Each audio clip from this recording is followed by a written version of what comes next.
Hi everyone, and welcome back to the podcast. We are joined today by Connie Rahakundini Bakrie, who is a professor of international relations in St. Petersburg.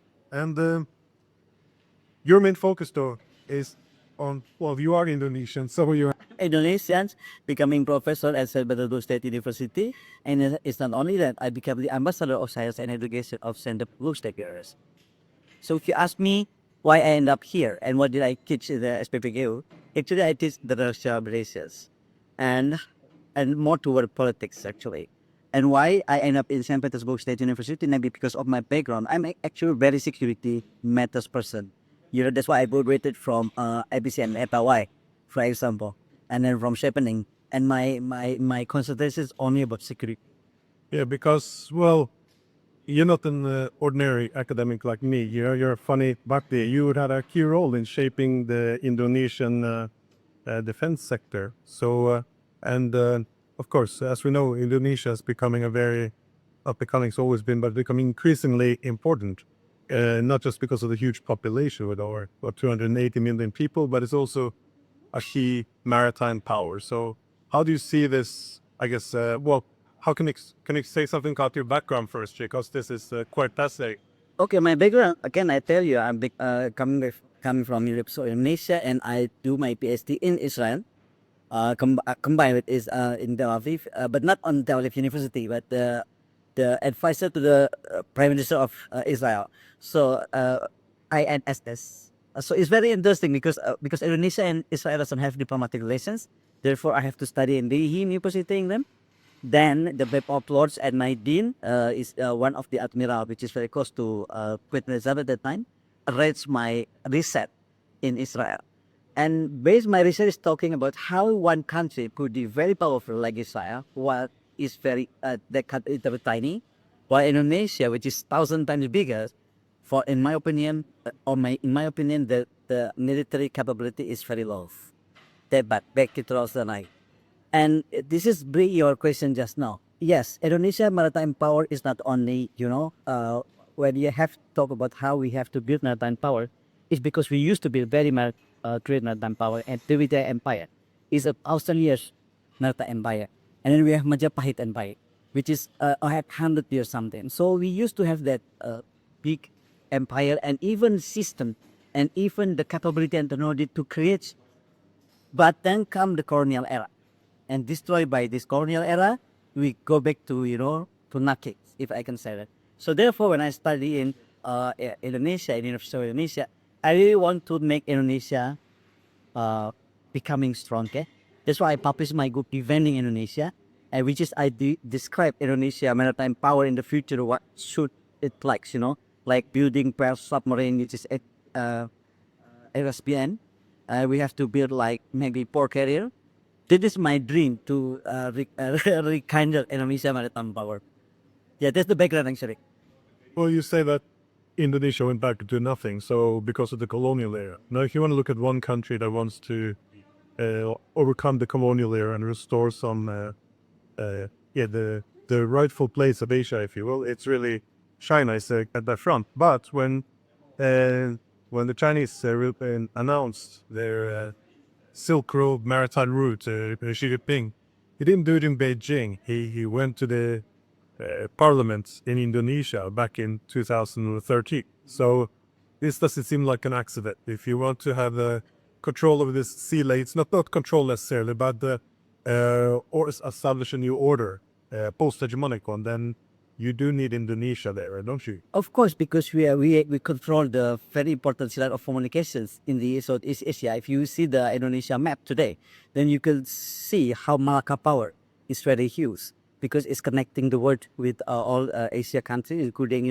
feeding everything to China through through the west, out through the west to Malacca and then going to La Perus. That's why South China Sea becomes so exotic. It's not only because of the South China Sea and China claim about thousands or what you call that, 1,000 something. No. It's about cellular communications because my background. I always believe that as a realist, I always believe that the peace between nations could be happening with three reasons. One, resource.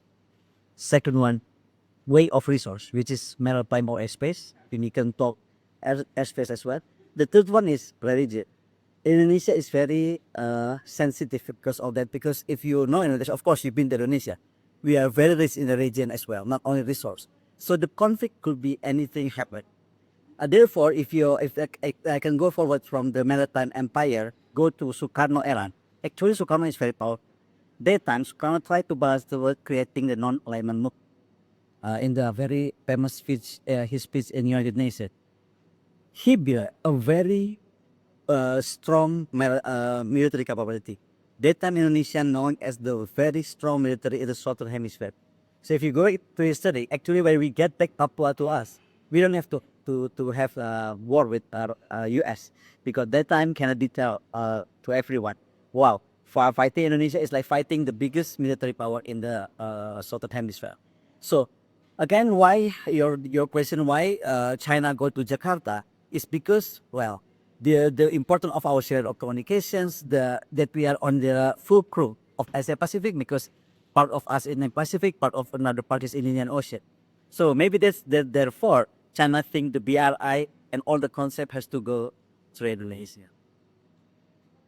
Yeah, I'm glad you mentioned the non-aligned, because that's quite key to Indonesian security. We used to have more appreciation for that in Europe, by the way, that being a neutral, non-aligned power, it took you out of the security competition. And this is a source of security. So be powerful, but avoid being pulled into block systems. So how do you see the membership of Indonesia in BRICS? Because you joined earlier this year. And of course, BRICS it's not an alliance. It's not allied against anyone. I mean, I always make the point, if you think India and China are going to ally up to invade America, it doesn't make any sense. So it's seen as seeking security with other members, not against non-members. But how do you see the role of Indonesia now entering BRICS? If you connected to this non-aligned movements. It's actually, if connected to the non-alignment movement, I'm the one who actually push and keep pushing my foreign affairs minister. That time is not this one, because Pat Jokowi in power for 10 years. So in that 10 years, he seems confused to decide whether we are on BRICS or not. The reason is our Minister of Finance is very close to the United States, and our Foreign Affairs Minister at that time, a lady, she's maybe very hesitate, to one day he could talk to me, because Connie is dangerous. We are joining BRICS because our more of our economics is related to US dollar. But glad on the Prabowo presidency today on January 25th, we join BRICS. We are become the first Southeast Asian nations who signed the BRICS. So I think I'm very happy with BRICS. Why? The question is why I keep pushing BRICS and why I am so happy that Indonesia joining BRICS. Because I think BRICS is the real, a real explanations or concrete form of non-alignment movement. Because we talk about non-alignment since 1960, but it's keep on the paper, or maybe balancing power, but it's very too, or maybe sometimes too soft, I may call it. But when BRICS is created and Indonesia joining BRICS, I think that's the most very important things. Maybe because one of the reason I'm in the community of the BRICS non-alignment countries scholars. So there's Sorbonne people, even from England, from Brazil, everywhere. I think it's about 55 countries who love non-alignment movement, who still believe on non-alignment movement. So they are very happy actually when they are talking about BRICS and the form of a new non-alignment. We call it neo non-alignment. No, I always make the point. There's an important distinction that if you consider BRICS anti-hegemonic, it's very different, for example, than anti-American, because anti-hegemonic just suggests you want multipolarity, you don't want subordination to one center power. Anti-American also going against them, but that's that doesn't really. I don't really believe in that as well. I mean, like everybody hating Trump's, okay, for example. I don't know for the first time that Trump running to the presidency this time, I really into him. In my country, people ask me like, why you are what to Russia? I mean, Putin, which is the framing is very that time, and then not this Trump, and it's like antithesis between Trump and Putin. I said no. This man, whatever people call him crazy, he succeeded making Abraham Accord, and I salute him for that. Whether it's his word or not, Abraham Accord is Abraham Accord. Second thing is I believe that time he will meet President Putin and talk to President Putin, and it happens in the Alaskan summit. So I'm so happy with Trump, and I don't think we have to hate Americans because of that. But yeah, I agree with you. But the world cannot be run by one unipolar system. So the coming of BRICS is very good to actually balancing the belief that some people say that the world is running by one single power. But, well, as you say, you are a professor at the State University of St. Petersburg. And I find it interesting also that within, of course, there's many BRICS member, but the relationship between Russia and Indonesia, many people wouldn't necessarily put those two together. But in June, the president of Indonesia and Russia, they signed this strategic partnership agreements. And also your president, he said that Russia was a key strategic partner in the Asia Pacific. What is the relationship though with the Russians and the Indonesians? I told you before, during Sukarno era, when he brings the most powerful military capability or power in the Southern Pacific, we build it with Russia. The one who gave us all the fighter jets, all the submarines, all this warship and everything is Russia. It's primarily military. Yes, very military, very military. That's why we become very strong. So when President Prabowo, actually the first strategic partnership is not during Prabowo. Before, even during the president and the sixth president, SBY, Susilo Bambang Yudhoyono, we already signed because I involved in that signing, so I remember. But doesn't work, it's only end up on paper. So I'm so happy that Prabowo, rekindled these relations and doing to something more concrete. For example, maybe we are going to deepening our relations on the nuclear energy things. It's going to be very happening soon. Maybe the medium size reactor and only for energy. I have to remind you that Indonesia, why sometimes I think make a big mistake of signing the entities, is because during Sukarno we have two power plants, which is first time is built by United States, but in the middle of it, not United States, stop the program, and then we get the help from the Russia.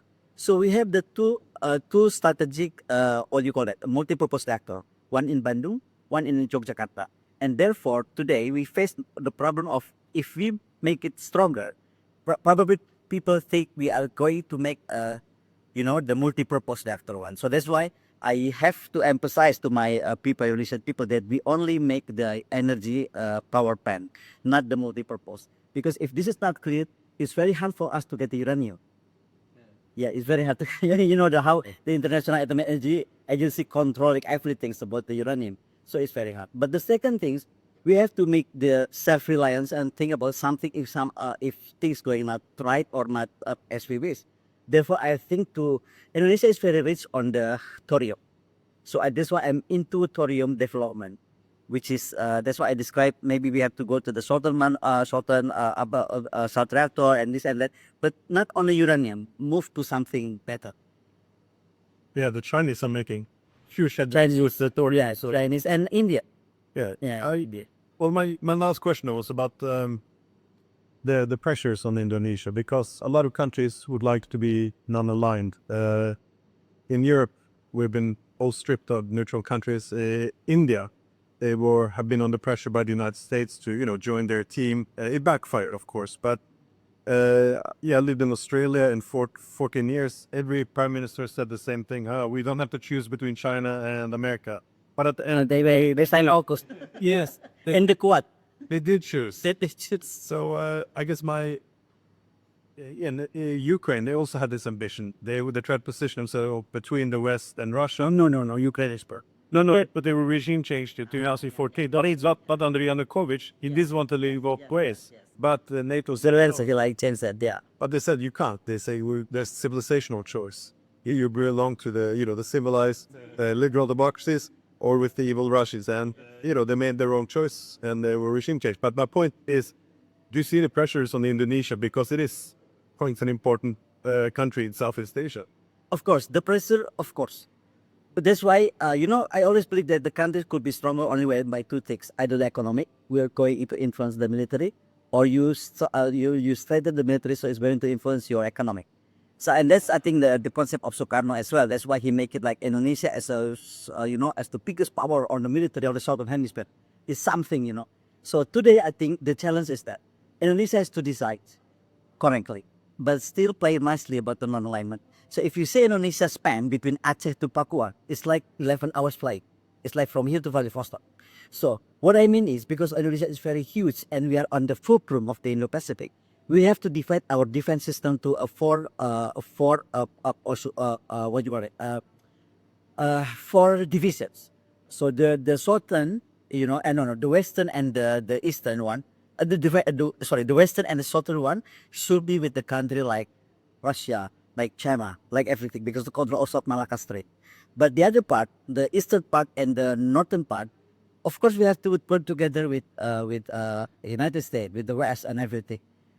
Why? Because we challenge all this, all this problem when we have problem during Suharto era. All our fighters cannot fly. Every our military stuff that from Western part is been blocked and it's been cannot move everywhere. Even I think I remember one of the fighter jet is like parking for RMO